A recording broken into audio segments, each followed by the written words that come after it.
ജപ്പാനിലെ അഷിന എന്ന് പറയുന്ന സ്ഥലത്ത് നടക്കുന്ന യുദ്ധം കാണിച്ചിട്ടാണ് ഈ ഒരു ഗെയിം സ്റ്റാർട്ട് ചെയ്യുന്നത്. ഈ യുദ്ധം നടക്കുന്നത് അഷിന എന്നൊരു ക്ലാനും ജപ്പാനിന്റെ സെൻട്രൽ ഫോഴ്സും തമ്മിലാണ്. ജപ്പാനിന് അവിടെയുള്ള എല്ലാ ക്ലാനും ഒറ്റൊരു റൂളിന്റെ അടിയിൽ കൊണ്ടുവരണം. പക്ഷേ അഷിന ക്ലാൻ ഇതിന് സമ്മതിക്കുന്നില്ല. അതോടുകൂടിയിട്ടാണ് ഈ ഒരു യുദ്ധം ഇവിടെ സ്റ്റാർട്ട് ചെയ്യുന്നത്. ഇപ്പോഴാണ് അഷിനയിലത്തെ ഒരു സാമുറായും ജപ്പാനിന്റെ ഒരു ജനറലും തമ്മിലുള്ള ഒരു ഫൈറ്റ് കാണിക്കുന്നത്. ഈ ഒരു ഫൈറ്റിന്റെ അവസാനം സാമുറായ് ജനറൽ ടമൂറനെ കൊല്ലുകയാണ്. അതോടുകൂടിയിട്ട് തന്നെ ആ ഒരു യുദ്ധത്തിൽ അഷിന ക്ലാൻ വിജയിക്കുകയാണ്. ഈ ഒരു സാമുറായുടെ പേരാണ് ഇഷിൻ അഷിന. ഇതൊന്ന് നോട്ട് ചെയ്ത് വെച്ചാൽ നമുക്ക് ഭാവിയിൽ ആവശ്യം വരും. ആൻഡ് ഈ ഒരു യുദ്ധം ജയിക്കാൻ തന്നെ മെയിൻ കാരണക്കാരൻ ഈ ഒരു സാമുറായാണ്. അങ്ങനെ യുദ്ധമെല്ലാം അവസാനിച്ച് പക്ഷെ അവിടെ ഒരു ചെറിയൊരു കുട്ടീനെ കാണിക്കുന്നുണ്ട്. ആ ഒരു കുട്ടിയുടെ അടുത്തേക്ക് ഔൾ എന്ന് പറഞ്ഞിട്ട് ഒരു ഷിനോബി വരുന്നുണ്ട്. എന്നിട്ട് തന്റെ കയ്യിലുള്ള വാളെടുത്തിട്ട് ആ കുട്ടിയുടെ മുഖത്ത് ചെറുതായിട്ടൊന്ന് കട്ട് ചെയ്യുന്നുണ്ട്. നിനക്കിനി ഒന്നും നഷ്ടപ്പെടാൻ ബാക്കിയില്ല അല്ലേ, എന്തായാലും ഇനി നീ എന്റെ കൂടെ കൂടുന്നുണ്ട് എന്ന് ആ കുട്ടിയുടെ അടുത്ത് ഈ ഒരു ഔൾ എന്ന് പറയുന്ന ഷിനോബി ചോദിക്കുകയാണ്. ഇതിന് പ്രത്യേകിച്ച് മറുപടി ഒന്നും ആ ഒരു കുട്ടി കൊടുക്കുന്നില്ല. ഒരു സമ്മതിക്കുന്ന മട്ടിൽ ജസ്റ്റ് ഒന്ന് തല താഴ്ത്തുകയാണ്.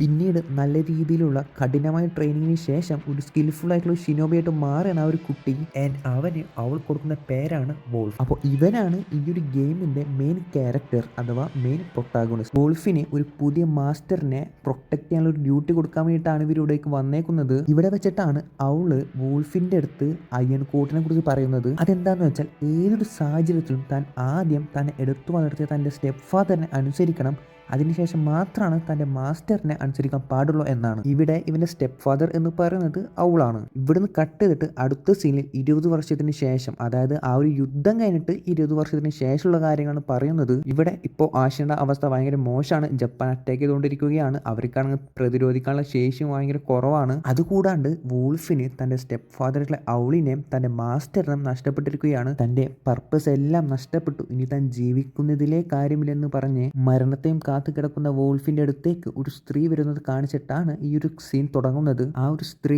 വോൾഫിന് ഒരു നോട്ട് കൊടുക്കുകയാണ് ഇവിടേക്ക് ചെല്ലാൻ പറഞ്ഞിട്ട്. അങ്ങനെ നമ്മളും അതായത് വോൾഫും അവിടേക്ക് പോകാൻ വേണ്ടി സ്റ്റാർട്ട് ചെയ്യുകയാണ്. ഇവിടെ വെച്ചിട്ടാണ് ഈ ഒരു ഗെയിമിന്റെ ഗെയിം പ്ലേ സ്റ്റാർട്ട് ചെയ്യുന്നത്. ആ നോട്ടിൽ പറഞ്ഞിട്ടുള്ള ലൊക്കേഷനിലോട്ട് നമ്മൾ എത്തുകയാണ്. അവിടെ വെച്ചിട്ടാണ് നമ്മുടെ മാസ്റ്റർ ആയിട്ടുള്ള കുറോനെ നമ്മൾ കാണുന്നത്. ഇവിടെ വെച്ചിട്ടാണ് കുറോ നമ്മുടെ അടുത്ത് പറയുന്നത് തന്റെ ബ്ലഡിനെ കുറച്ച് പവറെല്ലാം ഉണ്ട്, അതുകൊണ്ട് തന്നെ താൻ എങ്ങനെയും ഇവിടുന്ന് രക്ഷപ്പെടണം. അത് കൂടാണ്ട് ഇവിടെ വലിയൊരു യുദ്ധം നടക്കാൻ പോവുകയാണെന്ന് എന്നിട്ട് നമ്മുടെ വെപ്പണും നമുക്ക് തരുന്നു. അങ്ങനെ കുറോയും നമ്മളും കൂടിയിട്ട് അഷിനെ വിട്ടു പോകാൻ നോക്കുന്നതിനിടയിൽ വെച്ചിട്ടാണ്, അതായത് ഒരു ഗുഹ കടന്ന് പുറത്തിറങ്ങുമ്പോഴാണ് അവിടെ ഗെനിച്ചിറോ എന്ന് പറയുന്നൊരു ഷിനോബിനെ കാണുന്നത്. ഈ ഗെനിച്ചിറോ എന്ന് പറയുന്നത് നമ്മുടെ മുന്നത്തെ ഇഷിൻ അഷിനയുടെ ഗ്രാൻഡ് ചൈൽഡ് ആണ്. ഒരു ഡയറക്റ്റ് ബ്ലഡ് റിലേഷനില്ല, പകരം അഡോപ്റ്റഡ് ഗ്രാൻഡ് സൺ ആണ്. ഗെനിച്ചിറോക്ക് കുറോനെ വേണം. അതിന്റെ റീസൺ എന്താണെന്നുള്ളത് ഇവിടെ കറക്റ്റ് ആയിട്ട് പറഞ്ഞിട്ടില്ല. പക്ഷെ നമ്മളങ്ങനെ അതിന് സമ്മതിക്കുന്നില്ല. ഓഫ് കോഴ്സ് അവിടെ ഒരു ഫൈറ്റ് നടക്കുകയാണ്. ഈ ഒരു ഫൈറ്റിൽ ഗെനിച്ചിറോ നമ്മളെ തോൽപ്പിച്ചാൽ നമ്മുടെ കൈ നഷ്ടപ്പെടും. അതോടുകൂടി നമ്മൾ ബോധമില്ലാണ്ട് നിലത്ത് വീഴും. അങ്ങനെ കുറോനെ ആൾ എടുത്തുകൊണ്ട് പോവുകയും ചെയ്യും. ഇനിയിപ്പോൾ നമ്മൾ ഗെനിച്ചിറോനെ തോൽപ്പിക്കുകയാണെങ്കിൽ പോലും പെട്ടെന്ന് നമ്മുടെ അടുത്തേക്ക് ഒരു ഷുറിക്കൻ അല്ലാന്നുണ്ടെങ്കിൽ കുനായി വരും. അത് ബ്ലോക്ക് ചെയ്യുന്നതിന് ഇടയിൽ വെച്ചിട്ട് ഗെനിച്ചിറോ നമ്മുടെ ആം കട്ട് ചെയ്യും. സോ നമ്മൾ എന്ത് ചെയ്താലും നമ്മുടെ ഒരു ആമ് നഷ്ടപ്പെടും. അതുപോലെ തന്നെ കുറോനെ ആൾ എടുത്ത് കൊണ്ടുപോവുകയും ചെയ്യും. അവിടുന്ന് കട്ട് ചെയ്ത് അടുത്ത സീനിൽ നമുക്ക് മെല്ലെ മെല്ലെ പയ്യെ ബോധമെല്ലാം വരികയാണ്. അവിടെ വെച്ചിട്ടാണ് നമ്മളൊരു വയസ്സായ ഒരാളെ കാണുന്നത്. ആള് നമ്മുടെ കയ്യിന് പകരം ഒരു പ്രോസ്തെറ്റിക് ആമ് നൽകുകയാണ്. ഈ വയസ്സാളുടെ പേരെന്താന്ന് പറഞ്ഞിട്ടില്ല, ജസ്റ്റ് ആളൊരു സ്കൾപ്ചറാണ്, അതായത് ഇങ്ങനെ പ്രതിമകളെല്ലാം ഉണ്ടാക്കുന്ന ഒരാളാണ്. ഈ വ്യക്തി നമ്മുടെ അടുത്ത് പറയുകയാണ് ഗെനിച്ചിറോക്ക് കുറോന്റെ ബ്ലഡ് വേണം, അതുകൊണ്ട് തന്നെ അതിന് മുന്നായിട്ട് കുറോനെ നമ്മൾ തിരിച്ചെടുക്കണമെന്ന്. അങ്ങനെ അവിടെ നിന്ന് ഇറങ്ങുമ്പോഴാണ് പുറത്ത് നമുക്ക് മുന്നേ നോട്ട് കൊണ്ടു തന്നിട്ടുണ്ടായിരുന്നല്ലോ ഒരു സ്ത്രീ. ആ സ്ത്രീയെ കാണുന്നത്. ഇവളുമായിട്ട് സംസാരിക്കുമ്പോഴാണ് നമുക്ക് മനസ്സിലായത് ഇവളൊരു ഡോക്ടറാണ്. ഇവളെ പേരാണ് എമ്മ. ഇവൾ നമ്മുടെ അടുത്ത് അത്ഭുതത്തോടു കൂടിയിട്ട് പറയുന്നുണ്ട് ആദ്യമായിട്ടാണ് ഡ്രാഗൺ ബ്ലഡിന്റെ പവർ നേരിട്ട് കാണുന്നതെന്നൊക്കെ. ഇവിടെ വെച്ചിട്ട് നമുക്ക് ചെറിയൊരു ഹിന്റ് നൽകുന്നുണ്ട്, അതായത് എന്തോ ഈ ഒരു ഡ്രാഗൺ ബ്ലഡും നമ്മൾ തമ്മിൽ എന്തൊരു കണക്ഷൻ ഉണ്ട് എന്നുള്ളത്. അതിനുശേഷം കുറോനെ രക്ഷിക്കാനായിട്ട് നമ്മൾ ജേണി സ്റ്റാർട്ട് ചെയ്യുകയാണ്. അഷിന കാസിലിന്റെ ഏറ്റവും ടോപ്പിലാണ് ഉള്ളത്. സോ അവിടേക്ക് എത്താൻ വേണ്ടിയിട്ടാണ് നമ്മൾ പോകുന്നത്. നമ്മളങ്ങോട്ട് പോയിക്കൊണ്ടിരിക്കുമ്പോൾ കുറോയും ഗെനിച്ചിറോ തമ്മിലുള്ള മെമ്മറീസ് അല്ലാന്നുണ്ടെങ്കിൽ ഒരു റെമനൻസ് ഓഫ് മെമ്മറീസ് എല്ലാം നമ്മൾ കാണുന്നുണ്ട്. ജപ്പാന്റെ സെൻട്രൽ ഫോഴ്സ് വൈകാണ്ട് തന്നെ നമ്മൾ അറ്റാക്ക് ചെയ്യും. എന്നാൽ നമ്മൾക്ക് അവരെ തടഞ്ഞു നിൽക്കാനുള്ള ശക്തിയും ശേഷിയും ഒന്നും ഇല്ല. അതുകൊണ്ട് തന്നെ നിന്റെ ബ്ലഡ് എനിക്ക് വേണം, എങ്കിലാണ് നമ്മൾ ഈ യുദ്ധത്തിൽ ജയിക്കുകയുള്ളൂ. ഇത് ഗെനിച്ചിറോ കുറോയോട് പറയുകയും അതിന് മറുപടിയായിട്ട് കുറോ ഈ ഒരു പവർ നീ ഉപയോഗിച്ചാൽ നീ ഒരു മോൺസ്റ്ററായിട്ട് മാറും, അതുകൊണ്ട് തന്നെ എനിക്ക് തീരെ താല്പര്യമില്ല ഇത് ചെയ്യാനെന്നും തിരിച്ചു പറയുന്നു. ഇവിടെ വെച്ചിട്ടാണ് ഏകദേശം ഒരു ഐഡിയ കിട്ടുന്നത് എന്തിനാണ് ഗെനിച്ചിറോ കുറോനെ തട്ടിക്കൊണ്ട് പോയതെന്നും എന്താണ് ഇവിടെ സംഭവിക്കുന്നതും എന്നുള്ളതൊക്കെ. അപ്പൊ നിങ്ങൾ വിചാരിക്കും ഇത്രയും കാലം എന്തുകൊണ്ടാണ് സെൻട്രൽ ഫോഴ്സ് ഇവരെ അറ്റാക്ക് ചെയ്യാണ്ടിരുന്നത് എന്നുള്ളത്. അതിന്റെ മെയിൻ റീസൺ ഇഷിൻ അഷീന എന്ന് പറയുന്നൊരു ക്യാരക്ടറാണ്. ഇപ്പോൾ അദ്ദേഹത്തിന് വയസ്സായി, അതുകൊണ്ട് തന്നെ വീക്കാണ്, പണ്ടത്തെ ആ ഒരു പവറൊന്നുമില്ല. സോ ഇപ്പോഴാണ് കറക്റ്റ് ചാൻസ് ഈ ഒരു അഷീനനെ അറ്റാക്ക് ചെയ്യാൻ വേണ്ടിയിട്ട് തന്നെ. ഇത് മാത്രമല്ല വേറെ കുറച്ച് കാര്യങ്ങളെല്ലാം ഉണ്ട്, അത് ഞാൻ വഴിയെ പറയാം. അങ്ങനെ വീണ്ടും അവിടുത്തെ എനിമീസ് എല്ലാം ഡിഫീറ്റ് ചെയ്തിട്ട് നമ്മൾ ജേണി കണ്ടിന്യൂ ചെയ്യുന്നത്. അവിടെ വെച്ചിട്ടാണ് നമ്മുടെ ഫസ്റ്റ് മെയിൻ ബോസ് നമ്മൾ കാണുന്നത്. ഇദ്ദേഹത്തിന്റെ പേരാണ് ഗ്യൂബോ. റെഡിക്കും ഇയാളൊരു ബാൻഡിറ്റ്സ് അല്ലാതെ കൊള്ളക്കാരുടെയും കള്ളന്മാരുടെയൊക്കെ ഒരു ലീഡർ ആയിരുന്നു. ഇഷിൻ ഇവരെ ഡിഫീറ്റ് ചെയ്തതിനു ശേഷം ഇദ്ദേഹത്തിന്റെ ഒരു പവറും ഡെഡിക്കേഷനെല്ലാം കണ്ടിട്ട് അഷിന ക്ലാനിന്റെ ആർമിയിലോട്ട് ചേർക്കുകയാണ്. ഇയാളെയും ഡിഫീറ്റ് ചെയ്തതിനു ശേഷം നമ്മൾ അങ്ങോട്ട് പൊക്കൊണ്ടിരിക്കുകയാണ്. പോകുന്നതിനിടയിൽ പല എനിമീസ് എല്ലാം എൻകൗണ്ടർ ചെയ്യുന്നുണ്ട്. അവരെല്ലാം ഡിഫീറ്റ് ചെയ്തിട്ട് നമ്മൾ അവസാനം ആ ഒരു സ്ഥലത്തേക്ക്, അതായത് അഷിന കാസലിന്റെ ഏറ്റവും മേലോട്ട് എത്തുകയാണ്. അവിടെ വെച്ചിട്ട് ഗെനിച്ചിറോയും കൂറയും കൂടി സംസാരിക്കുന്നത് നമ്മൾ കാണുന്നുണ്ട്. എന്ത് ചെയ്തിട്ടായാലും വേണ്ടിയില്ല, അഷിന ക്ലാനിനെ എങ്ങനെങ്കിലും രക്ഷിക്കണം എന്നൊരൊറ്റ മൈൻഡിലാണ് ഗെനിച്ചിറോ ഉള്ളത്. അതുകൊണ്ട് തന്നെ കുറോന്റെ പവർ എങ്ങനെയും നിർബന്ധിച്ചിട്ട് എടുക്കും എന്ന് പറയുമ്പോഴാണ് നമ്മൾ അവരോട്ട് വരുന്നത്. അവിടെ വെച്ചിട്ട് ഒരു കിഡിലും ഫൈറ്റ് ഉണ്ട്. ഗെനിച്ചിറോ നമ്മൾ ആദ്യം ഒരു പ്രാവശ്യം ഡിഫീറ്റ് ചെയ്യും, അതിനുശേഷം ലൈറ്റ്നിങ് ഫോം ആയിട്ട് മാറും, അതും ഡിഫീറ്റ് ചെയ്യും. എന്നിട്ട് നമ്മൾ ഡോക്ടറുടെ അടുത്തേക്ക് നടക്കുമ്പോഴാണ് വീണ്ടും ഗെനിച്ചിറോ എഴുന്നേൽക്കുന്നത്. നമ്മൾ വീണ്ടും കാണും പിന്നെ ഒരു ദിവസം എന്നൊക്കെ പറഞ്ഞിട്ട് അവിടെ നിന്ന് ഗെനിച്ചിറോ രക്ഷപ്പെട്ടു പോവുകയാണ്. ഇനി ഞാൻ ഈ ഒരു സ്റ്റോറിയുടെ മെയിൻ കോർ എന്താണെന്ന് പറഞ്ഞുതരാം. ഇമ്മോർട്ടാലിറ്റി. കുറെ വർഷങ്ങൾക്ക് മുന്നേ ഡിവൈൻ ഡ്രാഗൺ എന്ന് പറയുന്ന ഒരു സൂപ്പർ നാച്ചുറൽ എൻറ്റിറ്റി ഈ ഒരു ലോകത്തേക്ക് വരികയാണ്. അതോടൊപ്പം തന്നെ ഫൗണ്ടൻ പാലസ് എന്ന് പറഞ്ഞ സ്ഥലത്ത് നിന്ന്, അതായത് ഈ ഒരു ഡ്രാഗന്റെ എല്ലാം ലോകത്തുള്ളതാണ്, ആ ഒരു സ്ഥലത്ത് നിന്നും റിജുവിനേറ്റിംഗ് വാട്ടർ എന്ന് പറഞ്ഞ വെള്ളം കൂടെ ഈ ഒരു ലോകത്തോട്ട് വരികയാണ്. അപ്പോൾ ഈ ഒരു ഡ്രാഗന്റെ ഡിവൈൻ ബ്ലഡ് ഉള്ളവർക്ക് ഈ ഒരു ഇമ്മോർട്ടാലിറ്റി എബിലിറ്റി കിട്ടും. റിജുവിനേറ്റിംഗ് വാട്ടർ ഉപയോഗിക്കുന്നവർക്കും യൂസ് ചെയ്യുന്നവർക്കും ഒരു ടൈപ്പ് ഓഫ് ഇമ്മോർട്ടാലിറ്റി കിട്ടും. അതെന്താണെന്ന് ഞാൻ കുറച്ച് പറഞ്ഞുതരാം. ഡിവൈൻ ബ്ലഡ് ആയിട്ടുള്ള കുറോലാണ് ഏറ്റവും പ്യുവറസ്റ്റ് ഫോം ഓഫ് ഇമ്മോർട്ടാലിറ്റി ഉള്ളത്. ആൻഡ് ഈ ഒരു പവർ ഇമ്മോർട്ടൽ ഓത്ത് എന്നൊരു എബിലിറ്റി വെച്ചിട്ട് മറ്റാൾക്കാർക്ക് കൊടുക്കാനും കുറോക്ക് സാധിക്കും. പക്ഷേ ഇങ്ങനെ ഇമ്മോർട്ടൽ ആയിട്ടുള്ള ഒരാൾ പലതവണ മരിക്കുകയാണെങ്കിൽ മെല്ലെ മെല്ലെ ഒരു ഡിസീസ് സ്പ്രെഡ് ചെയ്യാൻ തുടങ്ങും. ആ ഒരു ഡിസീസിന്റെ പേരാണ് ഡ്രാഗൺ റോട്ട്. ഇപ്പോൾ നിങ്ങൾക്കൊരു ഐഡിയ കിട്ടിയിട്ടുണ്ടാവും എന്തിനാണ് ഗെനിച്ചിറോക്ക് കുറോനെ വേണ്ടതെന്നും എന്തുകൊണ്ടാണ് കുറോ ആ ഒരു എബിലിറ്റി ഗെനിച്ചിറോക്ക് കൊടുക്കാണ്ടിരിക്കുന്നത് എന്നും. ഒരു ഗെയിമിൽ തന്നെ ഡ്രാഗൺ റോട്ട് എന്ന് പറഞ്ഞൊരു ഡിസീസ് എഫക്ട് ചെയ്തിട്ടുള്ള പല ആൾക്കാരെ നമുക്ക് കാണാനും പറ്റും. ഇനി അടുത്തൊരു ഇമ്മോർട്ടാലിറ്റിയാണ് ഡിവൈൻ ചൈൽഡ് ഓഫ് റിജനുവേഷൻ. സെംബു ടെമ്പിലുള്ള പല മോങ്സ് എല്ലാം ചേർന്നിട്ട് അവർക്ക് എങ്ങനെയെങ്കിലും ഒരു ഇമ്മോർട്ടാലിറ്റി ക്രിയേറ്റ് ചെയ്യണം എന്ന് പറഞ്ഞുകൊണ്ട് പല പല കുട്ടികളെയും ഈ ഒരു എക്സ്പെരിമെന്റ് യൂസ് ചെയ്യാണ്. ഇത് നമുക്ക് അറിയുന്നത് നമ്മൾ അവിടെ കട്ടാറോ എന്ന് പറഞ്ഞൊരു കെയർ ടേക്കറെ മീറ്റ് ചെയ്യും. സോ ബേസിക്കലി ഇയാൾ ഈ ചിൽഡ്രൻസിന്റെ എല്ലാം ഒരു കെയർ ടേക്കറാണ്. അദ്ദേഹം ഭയങ്കര വിഷമിച്ചാണ് ഇരിക്കുന്നത്. റീസൺ എന്താണെന്ന് ചോദിച്ചപ്പോൾ എല്ലാവരും തന്നെ വിട്ട് പോയെന്നാണ് പറഞ്ഞത്. പക്ഷെ ആക്ച്വലി അവർ പോവുകയല്ല, പകരം അവർ എല്ലാവരെയും മോങ്സ് കൊന്നു കളയാണ് ചെയ്തത് ഈ ഒരു പരീക്ഷണത്തിന് വേണ്ടിയിട്ട്. അതുപോലെ നമ്മളൊരു ടെമ്പിളിലോട്ട് പോകുമ്പോൾ ആർമർ ഇട്ടിട്ടുള്ള ഒരു എനിമി നമ്മൾ ഫൈറ്റ് ചെയ്യും. ഇദ്ദേഹത്തെ നമുക്ക് കൊല്ലാൻ പറ്റില്ല, പകരം ഏതെങ്കിലും ഒരു എഡ്ജിലോട്ട് പോയിട്ട് അവിടെ നിന്ന് നിലത്തേക്ക് ഇടണം. അപ്പോൾ അദ്ദേഹം റോബർട്ട് എന്ന് പറയുന്നത് ഏതെങ്കിലും കുട്ടികളാവാം ഈ ഒരു എക്സ്പീരിയൻസിന് വേണ്ടി കൊന്നിട്ടുള്ളത്. ഇദ്ദേഹം ചിലപ്പോൾ ആ ഒരു കുട്ടികളുടെ അച്ഛനോ അല്ലാന്നുണ്ടെങ്കിൽ എന്തെങ്കിലും റിലേറ്റീവ്സ് ആവാം. ഈ ഒരു എക്സ്പെരിമെന്റിൽ ഒരേ ഒരു കുട്ടിയാണ് രക്ഷപ്പെട്ടത്. ആ ഒരു കുട്ടിയുടെ പേരാണ് ഡിവൈൻ ചൈൽഡ്. ആ ഒരു കുട്ടിയുടെ അടുത്തേക്ക് എത്താൻ വേണ്ടിയിട്ട് ഫോൾഡിംഗ് 7 മങ്കീസ് എന്ന് പറഞ്ഞിട്ടുള്ള ഒരു ബോസിനെ ഡിഫീറ്റ് ചെയ്യണം. ബോസ് എന്ന് പറയാൻ പറ്റില്ല, ജസ്റ്റ് ഒരു പസിൽ ലൈക്ക് മിഷനാണ്. ജസ്റ്റ് നിങ്ങൾക്ക് യൂട്യൂബിലൊക്കെ നോക്കിയാൽ മനസ്സിലാവും സിമ്പിളായിട്ട് ഇത് എങ്ങനെയാണ് കംപ്ലീറ്റ് ചെയ്യാന്നുള്ളത്. അങ്ങനെ നമ്മളൊരു ഇന്നർ സാങ്ച്വത്തിന്റെ ഉള്ളിലോട്ട് വരികയാണ്. അവിടെ വെച്ചിട്ടാണ് ആ ഒരു കുട്ടിയെ നമ്മൾ പരിചയപ്പെടുന്നത്. ഇവിടെ വെച്ച് സംസാരിക്കുമ്പോഴാണ് നമുക്ക് മനസ്സിലാവുന്നത് ഡിവൈൻ ചൈൽഡിന് ഈ ഒരു മോങ്സിനോടൊന്നും വലിയ താല്പര്യമില്ല. ഓഫ് കോഴ്സ് തന്റെ ഫ്രണ്ട്സിനെല്ലാം കൊന്നൊടുക്കിയതാണ്, അതുകൊണ്ടായിരിക്കും. ഈ ഒരു ഇമ്മോർട്ടാലിറ്റി നാച്ചുറൽ അല്ല, പകരം ഹ്യൂമൻ മെയ്ഡ് ആണ്. മോങ്സ് റിജുവനേറ്റിംഗ് വാട്ടറിൽ നിന്നും പല പരീക്ഷണങ്ങളും നടത്തിയിട്ടാണ് തനിക്കൊരു ഇമ്മോർട്ടാലിറ്റി കിട്ടി എന്നും കൂടി നമ്മളെടുത്ത് പറയുന്നു. അപ്പോൾ ഇങ്ങനെയാണ് ഡിവൈൻ ചൈൽഡിന് ഈ ഒരു ഇമ്മോർട്ടാലിറ്റി പവർ കിട്ടിയത്. എന്നിട്ട് കുറച്ച് ഐറ്റംസ് എല്ലാം തരുന്നുണ്ട്. അത് കൂടാണ്ട് വേറൊരു സ്പെഷ്യൽ ഐറ്റം കിട്ടാനുള്ള ഒരു ക്വസ്റ്റ്, അല്ലാന്നുണ്ടെങ്കിൽ അതെങ്ങനെ കിട്ടുക എന്നുള്ളൊരു വഴിയും കൂടിയും ഇവിടെ പറയുന്നുണ്ട്. ഈ ഒരു ഐറ്റമാണ് ഫ്രോസൺ ടിയേഴ്സ്. ഇതിന്റെ ഉപയോഗം എന്താണെന്നുള്ളത് ഞാൻ ലാസ്റ്റ് പറയാം. ഇനി മറ്റൊരു ടൈപ്പ് ഓഫ് ഇമ്മോർട്ടാലിറ്റി എന്ന് പറയുന്നത് ഈ ഒരു റീജനുവേറ്റിംഗ് വാട്ടറിന്റെ അടുത്ത് താമസിക്കുന്ന ആൾക്കാർ, അല്ലാന്നുണ്ടെങ്കിൽ അത് ഉപയോഗിക്കുന്നവർക്ക് വരുന്നതാണ്. ഇതൊരു ട്രൂ ഇമ്മോർട്ടാലിറ്റി എന്ന് പറയാൻ പറ്റില്ല. കാരണം ഇതിന്റെ ഒരു ഉപയോഗം എന്താണെന്ന് വെച്ചാൽ ഹെവി ആയിട്ടുള്ള വോണ്ടിൽ നിന്നും അല്ലാന്നുണ്ടെങ്കിൽ ഹെവി ആയിട്ടുള്ള അറ്റാക്കിൽ നിന്നും ഡെത്ത് ബ്ലോ നിന്നല്ല നമ്മളെ രക്ഷിക്കും. എന്നാൽ ഇത് കൂടുതലായിട്ട് ഉപയോഗിച്ച് കഴിഞ്ഞാൽ നമ്മൾ മെന്റലി അൺസ്റ്റേബിൾ ആവും. അതിന്റെ ഒരു മെയിൻ എക്സാമ്പിൾ ആണ് മിബോ വില്ലേജിലെ ആൾക്കാർ. ഒരു ടൈപ്പ് ഓഫ് സോംബി സോംബി ആൾക്കാരായിട്ടാണ് അവർ മാറുന്നത് തന്നെ. അതുപോലെ ഈ ഒരു വാട്ടർ കുറെ യൂസ് ചെയ്യുകയാണെങ്കിൽ നമ്മുടെ ബോഡി സെന്റിപ്പേഡ് വരെ ഇൻഫെക്റ്റ് ചെയ്യാൻ ചാൻസ് ഉണ്ട്. അതിന് മെയിൻ എക്സാമ്പിൾ ആണ്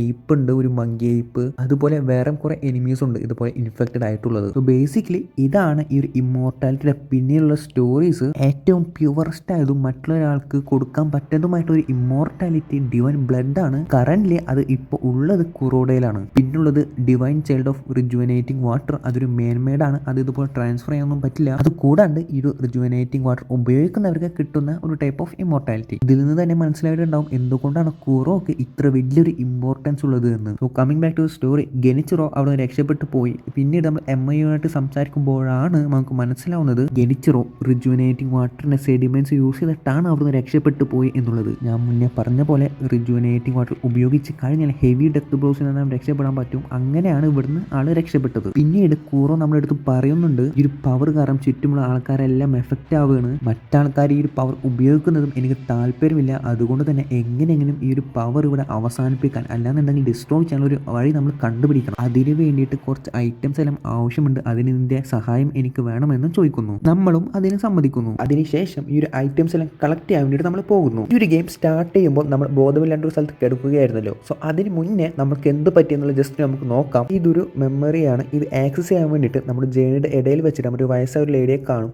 അവിടെ ചെന്നിട്ട് ആ ഒരു ലേഡിയുടെ കയ്യിൽ നിന്നും ഒരു ബെല്ല് നമുക്ക് കിട്ടും. ആ ഒരു ബെല്ല് ഉപയോഗിച്ചിട്ടാണ് ഈ ഒരു മെമ്മറി ആക്സസ് ചെയ്യാൻ പറ്റുക. ഇത് ഉപയോഗിച്ചിട്ട് ഹിറാറ്റ എസ്റ്റേറ്റ് എന്ന് പറയുന്ന ഒരു മെമ്മറിയിലൂടെ നമ്മൾ പോവുകയാണ്. ഈ ഒരു സംഭവം നടക്കുന്നത് 3 വർഷം മുന്നേയാണ്. നമ്മൾ തിരിച്ചു വന്നപ്പോഴാണ് ഹിറാറ്റ എസ്റ്റേറ്റ് മൊത്തമായിട്ട് ആരോ ആക്രമിച്ച രീതിയിൽ കാണുന്നത്. അവിടെ നിന്ന് നമ്മൾ ഉടൻ തന്നെ കുറോന്റെ അടുത്തേക്ക് പോകാൻ വേണ്ടി സ്റ്റാർട്ട് ചെയ്യുന്നു. അവിടുത്തെ പല എനിമീസിനെ നമ്മൾ ഫൈറ്റ് ചെയ്യുന്നുണ്ട്. ഈ ഒരു എനിമീസിന്റെ എല്ലാം ഒരു ഔട്ട്ഫിറ്റ് ലുക്കൊക്കെ കണ്ടിട്ട് കൊള്ളന്മാർ അല്ലെങ്കിൽ കൊള്ളക്കാരെ പോലെയാണ് ഇപ്പോൾ തോന്നുന്നത്. ഈ ഒരു പോയിന്റും ഒന്ന് നോട്ട് ചെയ്ത് വെച്ചോ. കുറോന്റെ അടുത്തേക്ക് പോകുന്ന വഴിക്കാണ് കുറച്ച് സിവിലിയൻസിനെ അല്ലെങ്കിൽ അവിടുത്തെ നാട്ടുകാരെ എല്ലാം കുറച്ച് ആൾക്കാർ ആക്രമിക്കാൻ വേണ്ടി ശ്രമിക്കുന്നത് കാണുന്നത്. അവിടെ നിന്നും അവരെ രക്ഷിച്ചിട്ട് അവരുമായിട്ട് സംസാരിക്കുമ്പോഴാണ് അവർ പറയുന്നത്, നീ ഇവിടുന്ന് പോയ കറക്റ്റ് സമയത്താണ് ഒരു ആക്രമണം ഇവിടെ നടക്കുന്നത്. സോ നിനക്കും ഈ ഒരു ആക്രമണം തമ്മിൽ എന്തൊക്കെയോ ബന്ധമുണ്ട്. ഇവരിവിടെ വിചാരിച്ചിരിക്കുന്നത് നമ്മളിവരെ ചതിച്ചിട്ടുണ്ട് എന്നാണ്. അവരെ കുറ്റം പറയാൻ പറ്റില്ല. കാരണം കറക്റ്റ് ഒരു ആക്രമണം നടക്കുമ്പോൾ നമ്മളിവിടെ ഇല്ല. ഒരിക്കലും ഉള്ളിൽ നിന്നും ഒരാളുടെ സഹായം ഇല്ലാണ്ട് ഇത്ര വലിയൊരു ആക്രമണം ഇവിടെ നടത്താൻ സാധിക്കില്ല. സോ അവർ വിചാരിച്ചിരിക്കുന്നത് നമ്മളാണ് ആ ഉള്ളിൽ നിന്നുള്ള സഹായി എന്നാണ്. അവിടുന്ന് വീണ്ടും കുറോനെ കണ്ടുപിടിക്കാൻ വേണ്ടി നമ്മൾ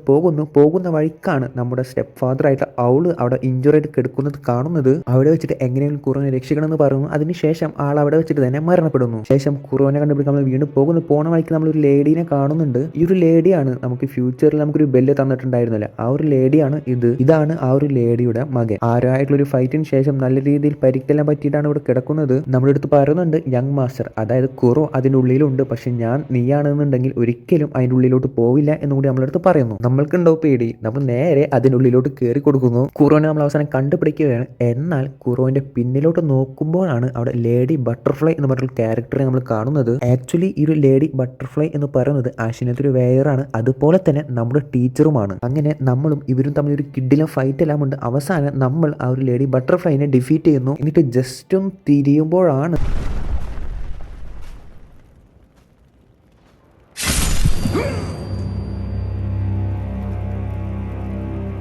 നെഞ്ചിലോട്ട് വാളങ്ങ് കുത്തിയങ്ങ് ഇറക്കി. ആരാണ് ഇപ്പോൾ നമ്മളിവിടെ കുത്തിയത്, എന്തിനാണ് ലേഡി ബട്ടർഫ്ലൈ എനിമി സൈഡിലോട്ട് മാറി എന്നുള്ളത് കറക്റ്റായിട്ട് ഇവിടെ പറയുന്നില്ല. പക്ഷേ സ്റ്റോറിയുടെ ഒരു പോയിന്റിൽ വെച്ചിട്ട് ഇത് ആരാന്ന് പറയുന്നുണ്ട്. ആ ഒരു സമയത്ത് ഞാൻ ഇത് പറഞ്ഞുതരാം. ആ ഒരു സ്ഥലം മൊത്തം തകർന്നു വീഴുകയാണ്. അതോടൊപ്പം തന്നെ നമ്മളും മരണത്തോട് മല്ലടിച്ചിട്ട് അവിടെ കിടക്കുന്നുണ്ട്. നമ്മൾ തൊട്ടടുത്ത് മാസ്റ്റർ കുറോയുണ്ട്. നമ്മുടെ ഒരു ലോയൽറ്റിയും ആ ഒരു ഫൈറ്റിംഗ് സ്കില്ലെല്ലാം കണ്ടിട്ട്